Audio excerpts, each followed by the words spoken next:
The polished image of a royal prince can be shattered with just one voice. And in Prince Andrew's case, that voice belonged to Charlotte Briggs, a young maid who once believed serving the royal family was a dream come true. Instead, it became a nightmare. She described Andrew not as the charming Duke of York that the public once imagined, but as a man who was arrogant, rude, and downright cruel. Her words were raw. "I don't give a toss what Prince Andrew feels. He is a horrible, nasty man."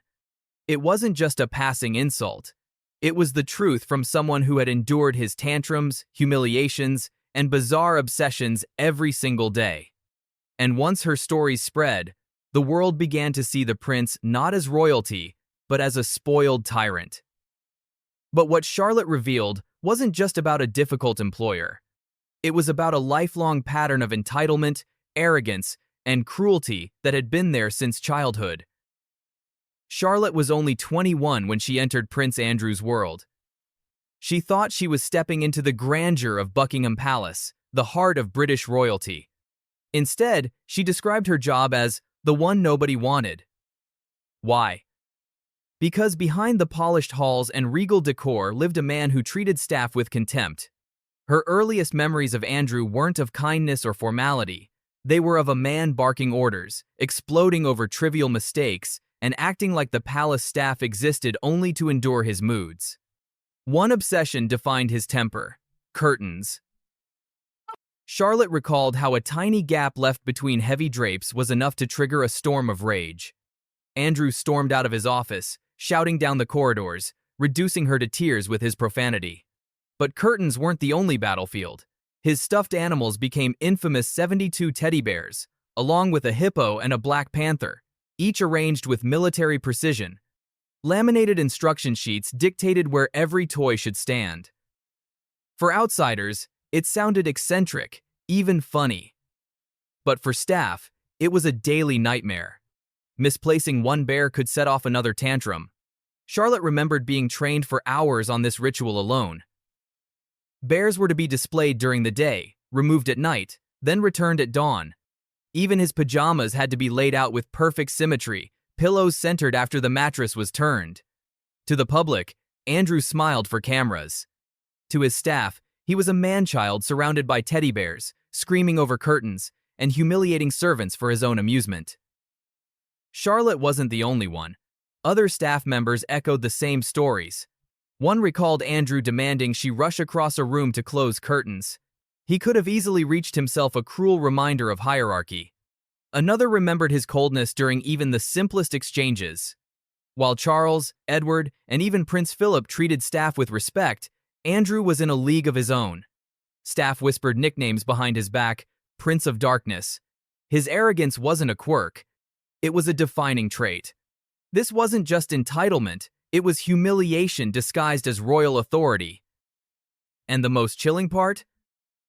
Charlotte and her colleagues admitted they lived in constant fear of being noticed. To work for Andrew was to walk on eggshells every day. But Andrew's arrogance didn't begin in adulthood. Stories from his childhood paint an even darker picture. Even as a toddler, he was different from his siblings. Charles was quiet and bookish. Anne was tough but capable. Andrew? He was cruel. Palace staff remembered his games, mocking the Queen's guards, pulling faces at them, taunting them until they broke composure. When they didn't react, he escalated, desperate for attention. It wasn't harmless fun, it was dominance. Animals suffered too.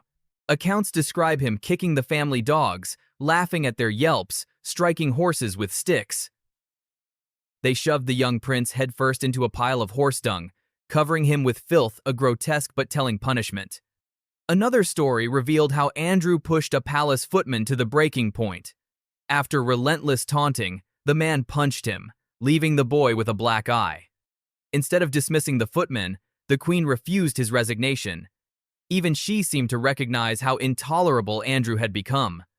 His bullying extended to his younger brother, Edward. He shoved him, bruised him, snatched cakes from his plate. Not playful teasing, but domination.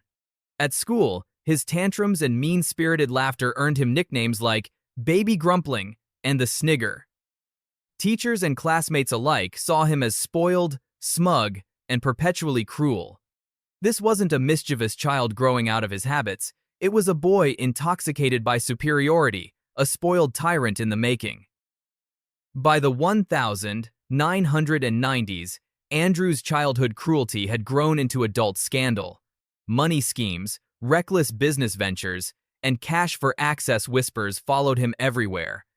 He flaunted his royal title to arrange meetings for businessmen, often linked to questionable figures abroad. Then came the women. After divorcing Sarah Ferguson, Andrew leaned into his tabloid nickname, Randy Andy. Drivers recalled a parade of women entering his homes abroad, models, socialites, many barely out of their teens. What the tabloids mocked as playboy behavior, staff and insiders whispered about with disgust. And while his siblings tried to polish their images, Andrew doubled down on arrogance. He wasn't just reckless, he was shameless. The darkest chapter began with his friendship with Jeffrey Epstein. Long before Epstein's crimes were exposed to the world, Andrew was spotted at his mansions, on his jets, and in his Caribbean estate. After Epstein's conviction, most powerful men ran from him. Andrew did the opposite. He was photographed walking through Central Park with Epstein, laughing as if nothing had happened. That single image detonated like a bomb.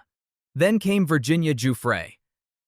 She alleged Epstein trafficked her as a teenager and claimed Andrew was one of the men she was forced to be with. She described 3 encounters, arranged by Epstein's partner, Ghislaine Maxwell. The damning evidence? A photo of Andrew with his arm around a 17-year-old Virginia, Ghislaine smiling in the background. Andrew denied it all. He even claimed the photo was fake. Experts found no signs of tampering. His excuses only made him look desperate. By 2019, the pressure was unbearable. Andrew agreed to a BBC interview to clear his name. Instead, it became one of the worst disasters in royal history. He insisted he had been at a Pizza Express in Woking with his daughter the night Virginia said she met him in London. He claimed he couldn't sweat due to a medical condition, contradicting her account of him drenched on the dance floor.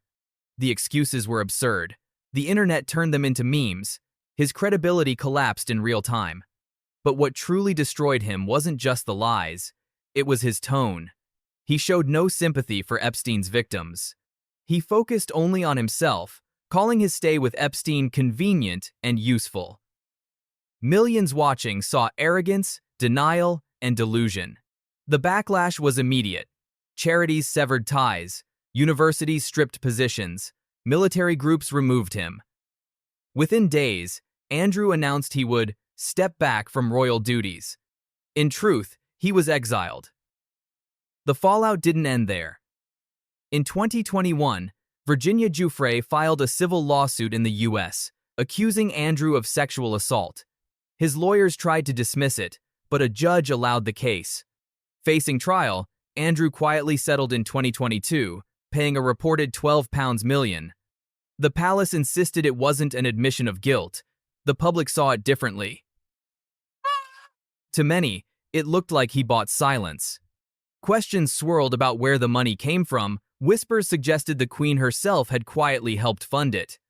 By the time of Prince Philip's funeral, Andrew's humiliation was public. He walked alone, stripped of his military uniform. At the Queen's Platinum Jubilee, he was banned from the balcony. At her funeral, he stood in plain clothes, while his siblings wore ceremonial uniforms. When Charles became king, the punishment grew harsher. Andrew was stripped of his last honorary titles. Security was downgraded. He became a royal ghost, isolated at family events. At the 2023 coronation, cameras captured the distance, William avoiding eye contact, Charles barely acknowledging him. Even Harry, with all his own controversies, seemed more accepted. Exile didn't stop staff from speaking out. More testimonies surfaced. Andrew, leaving laundry piled across rooms, demanding maids prepare baths at exact temperatures, ordering valets to press his shoelaces flat with an iron. The details sounded absurd, but together they revealed a man consumed by entitlement, detached from normal humanity. Charlotte Briggs once thought serving the royal family meant loyalty and honor. Instead, she and countless others learned that no amount of service could change a man who thrived on domination. Andrew's downfall wasn't sudden. It was the result of decades of cruelty, arrogance, and reckless entitlement. From childhood tantrums to Epstein, from teddy bears to Pizza Express, every chapter showed the same truth. He believed the rules didn't apply to him. And in the end, it wasn't enemies or politics that brought him down. It was his own arrogance, exposed by those who had endured it the most. The maids, the staff, the victims. Their voices stripped away the royal mask, leaving behind the portrait of a man unfit for the crown he clung to. Because sometimes, the greatest scandals aren't about power lost, they're about power abused. And Prince Andrew's story proves that even a royal title can't shield you forever from the truth.